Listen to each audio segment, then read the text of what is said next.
series, and I hope that you join me next week to kind of get a new fun week in videos. However, today we're gonna start a series. It's a 3-part series. I'm gonna do part 1 today, part 2 tomorrow for Patreon, and part 3 on Monday.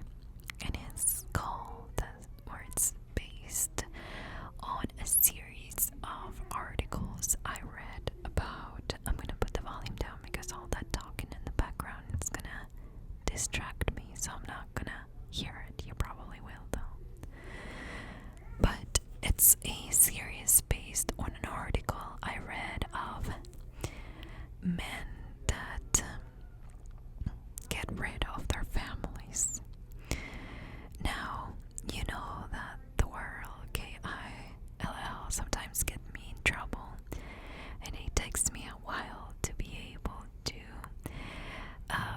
share the videos because sometimes they get blocked and stuff. So I'm gonna try to find quote-unquote creative ways of saying the same thing with different words. If you want a little dictionary, I'll probably will be adding little by little those words in a comment or something so you'll know. I'm looking for a pen so I can write them down and as I go. There, I have a Sharpie. Okay, so today it's gonna be part 1, and it's about this is America's deadliest home, and this is a dad that get rid of his family in his home. Let's put it that way. You probably heard about him because America's deadliest, but I'm gonna tell you his story, and this very sad story. Now, there are some people out there that are very sensitive when I talk about mental illness, and when I talk about people that do these horrific things, and they have some kind of a mental illness, and some people claim that I am implying that just because you have a mental illness means that you're able to do this. And I just want to clear things up. I want to bring awareness to something that I believe it's a big problem everywhere, but especially here in America. I remember when I first moved in here to the States, I realized that there was a lot of people with mental illness and no help whatsoever. No special school, no obligation to the parents to treat them in a specific way to help them live with what they have or become I don't know if get better is the correct way of saying it, but back home, if you have a child with some kind of a mental illness, you are required as a parent to take all the measurements, and it's kind of not up to you the way that you raise your child as far as the school that you take it to their specific school with people that they have different kind of mental illness, and there are different places where they can go and learn something like a skill to work. There are some places where they don't do good, they have to be at so they can get better, be back on their medicines, be treated by a doctor, and hopefully if they're good enough, released. All I'm saying is I don't think that's a perfect way of doing it, but when I came here I realized that there were a lot more freedom in, do you want to be treated? Do you want to take your medicine? want it, it's like, okay, equality and a lot of other things got involved. And so I am not saying that it's wrong the way that things are done here in the States, but what I'm saying is that when I came here, it was shocking to see the difference. So if you live in Spain, or if you live in Portugal, or if you live in Russia, or if you live in China, probably the things that I'm going to share with you today might not apply to you, and that's okay.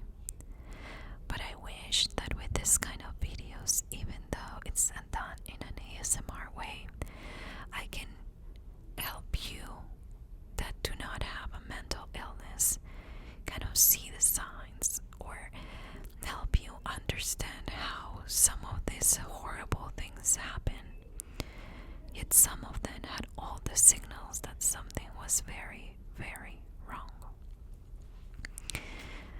Today's case is about James Ruppert. He was a single guy. He was in his 40s. I think he was 40 years old at the time. And as far as how he was described by his neighbors and friends, people that knew him, was that he was, and I'm gonna quote them, quiet and unassuming. He was also unemployed at the time, and he was living with his widowed mother, Charity. She had a small 2-story house located about 35 minutes from North Cincinnati in Ohio. Now, the Rupperts, the family, were very well known in the area, but considered a nice middle class family. One of the neighbors described Charity, so this is James's mom, as the sweetest little woman who ever walked. Now, James had an older brother, and he was the complete opposite of James. He was only about 2 years older, but he was a successful engineer who happened to be happily married at the time. Now, there was a rivalry between brothers, James and Leonard. That is, their dad died while they were still teenagers, and there was, that little issue between them. James believed that his mother did not love him or wanted him as much as she loved and wanted Leonard, who happened to share the name with their dad. James was also very socially kind of awkward and not so popular as Leonard. Now, you have to understand that these were all feelings that led James to try to take his own life, but he was not successful. One of his hobbies after that incident where he was not successful is that of collecting guns and also shooting them. Not the safest hobby for someone who has this delusional problem, but as his family saw it, it was kind of also very dangerous. Soon enough, things started to get worse. James started drinking on top of that and started to believe that his mother, his brother, and FBI agents were trying to sabotage his reputation, and they were trying to do that by telling people he was gay and a communist. Okay, yeah.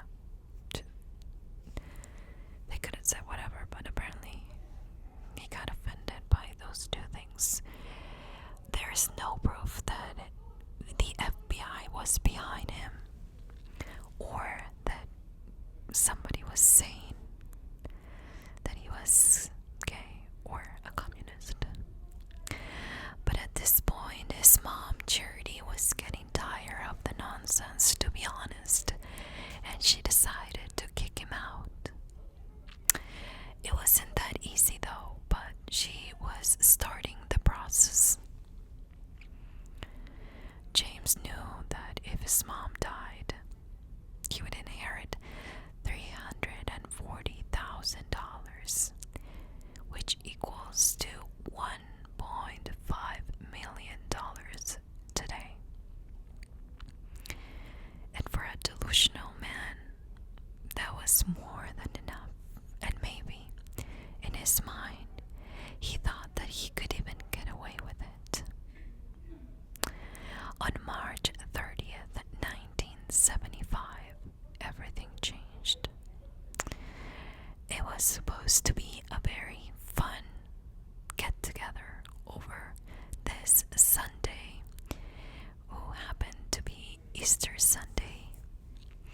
And Charity, Leonard's and James's mom, was having an egg hunt at home. So Leo, who at the time was 42, and his wife, who was 36, brought their kids for a fun family time at Nana's. After the egg hunt, everyone got inside the house to eat, and that is when things started to go wrong. James didn't participate in the egg hunt. He was upstairs, but when everyone got inside, he decided to come down as everyone was already getting in. He brought 4 different weapons with him, and he fired them 31 times. His target were his mother, his brother, his sister-in-law, and 8 nephews and nieces between the ages of 4 and 17 who were at this party. Afterwards, it was bad, like really bad. James, in his own mind and delusions, decided to call the police and report the incident as if somebody else came into the house and did it. When the police arrived, they found James at the door with no signs of struggle. Nobody came from the outside to do this horrible thing, according to the police. The scene was brutal for everyone. How can something like this happen? James was tried in 2 different occasions. And this is just crazy to me. He was found guilty for his mom's and his brother's death, but not guilty for his sister-in-law, nephew, and nieces because of insanity. He was sentenced to 2 life terms. And I mean, this is just, I can't believe that this is something that could happen. But in June of 1995, he was granted a visit before the state parole board at the age of 61, but it was denied. He had another hearing on April of 2015, but it was also denied. His next hearing is set for April of 2025, when he will be 91 years old. Now, I think that when we hear these cases on the news about a dad doing these horrible things to his family, a mom to her children, a brother to a brother, or even a son to a mother or parents,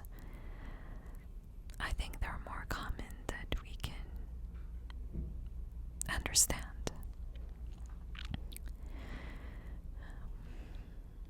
But also, those are the cases that after the first shock of this is what happened, this is what he did, and this is the end result, I am not the one to continue to follow the story. Like in this case, he went to jail. I would have ended my story there.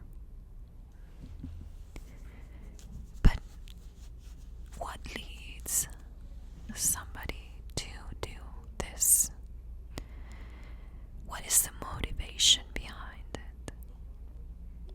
Well, some people don't believe that he was insane.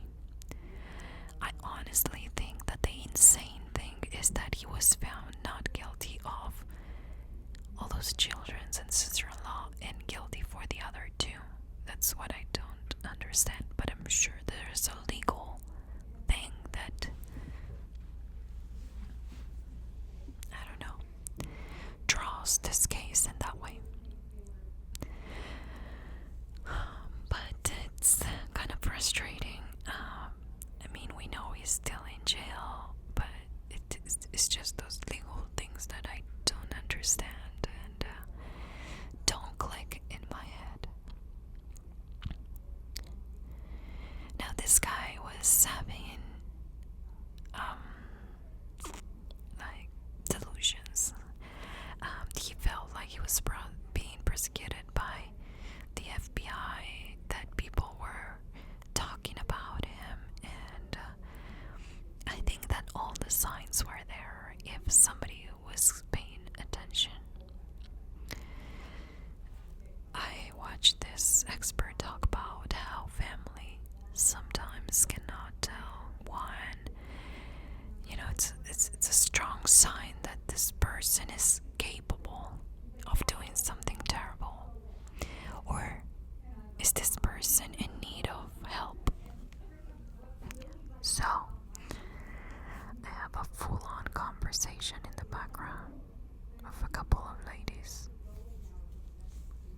I don't know how big is this library, but I swear she's talking right behind me. Anyways, and this expert was saying,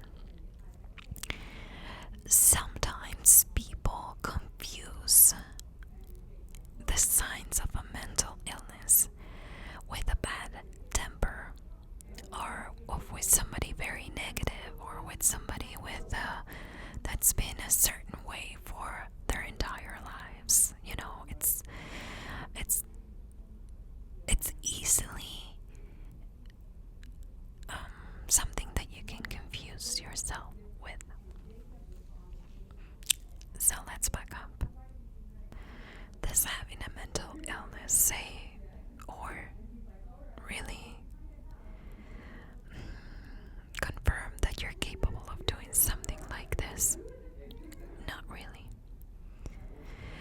But according to experts in this case, the problem is that this guy is absolutely sure of what he believes. There is no doubt in his mind, or there was no doubt in his mind, that things were happening as they were happening. And just the fact that he planned to cash the money for the death of the mom explains to everyone that he was not in the right mind, because the guns were his and he didn't set up anything. Everything pointed to his direction. So there was an expert that explained that it was almost like if a kid would have planned to get away with something, you know? Like, I'm gonna stick my finger in the frosting of the cake and nobody's gonna notice when it's perfectly smooth, you know? A childish assumption that James did, and he was 100% sure that he was gonna get away with it, which helped him in the end with the claim of insanity, because anybody or most people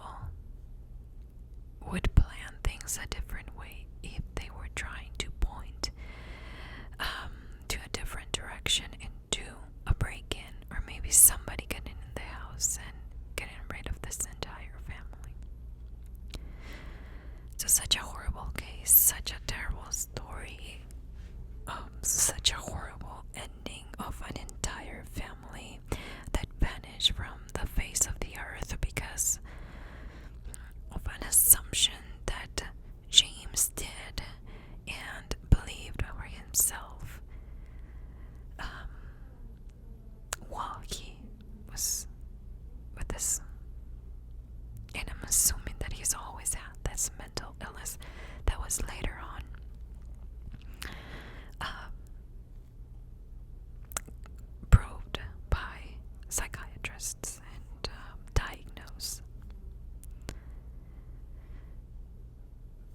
But you understand that the entire family was in that house. The entire family is not here anymore. So I think that, or I wish that, mental illness and help for for people that are going through it, it's very popular. I mean, I'm not saying popular because people talk about it. I'm saying it's a popular topic, yet it's not talked about enough. I was reading this that said that 1 in every 25 American has a serious mental illness. I'm not talking about a mental illness, a serious one, schizophrenia, hallucinations, and some other kind of, like in this case, James, he believed things that were not true. Delusions. This is more common than you think. So I wish that we can talk about it more. I wish that there'd be more help. There'd be more awareness. And I think that'd be the only way of trying to avoid tragedies like this. That at the time, under the circumstances, and under the very subtle signs that were confused with a bad temper at the time, I don't think it would be avoidable in this case. But as I mentioned, I have a couple more cases. In those cases, you will see the signs. And a completely different story. So, thank you guys for being here today. I appreciate you. If you're part of the Patreon family, head on there tomorrow night at 6 p.m. Mountain Time. There will be part 2 of this series.